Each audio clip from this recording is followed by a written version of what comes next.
Hello mga katambayers, ayan nandito ako sa Robinson, dito sa may DFA at hinihintay ko nga ang aking pamangkin.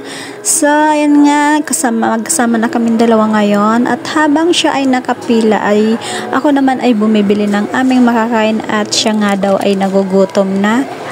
So, ayan, daming kumukuha ng passport. Ayan, ganyang karami ang kumukuha dito sa Robinson. Lipa ng passport. Ayan, ganyan siya karami. At hinihintay ko nga dito ang aking pamangkin at siya ay nasa loob na. So, at pagkatapos nga namin sa DFA ay kami ay nagutom at dumiretso kami dito sa food court at kami ay kakain ng siomai. At pagkatapos namin kumain ng siomai at kami ay pauwi na.